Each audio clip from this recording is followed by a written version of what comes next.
شت. شت.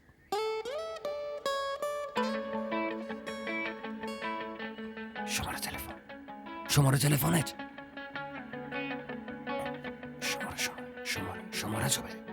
شماره تلفنتو بده.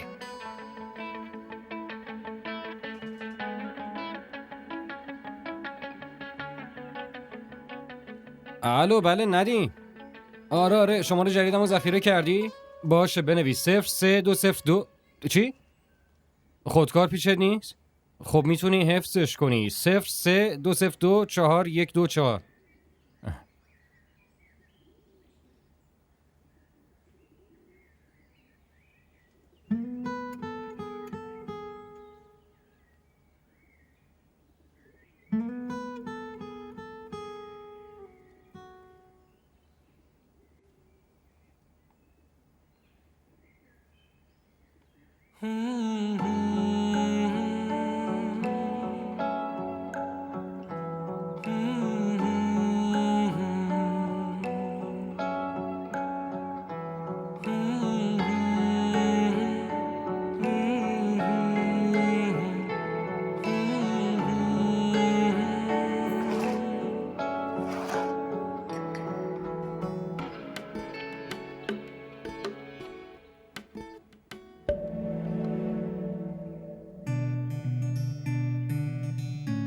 اصلا اینا رو کجا داری با خودت میبری؟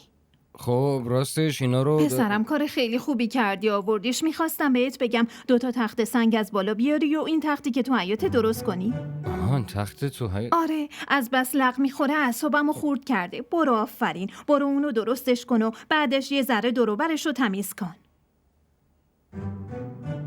ماما به خاطر عشق چیا که نباید بکشم یار بی وفا. حالا شانس نداریم که آخه چی گرفتار شد.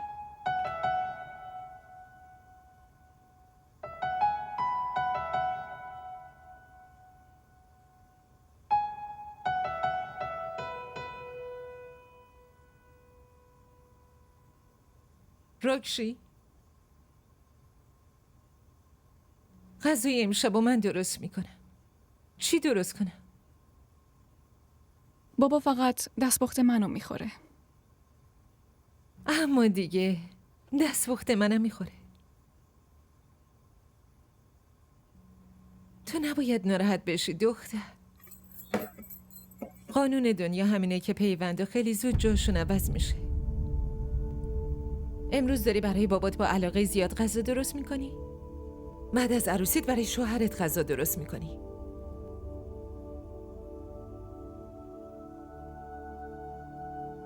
بابات که به شوهرت حسودی نمیکنه. پس تو هم به من حسودی نکن. خورش درست کنم؟ درست کن.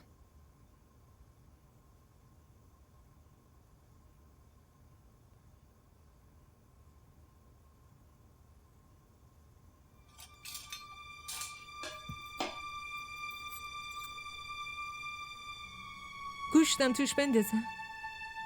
نمیدونم.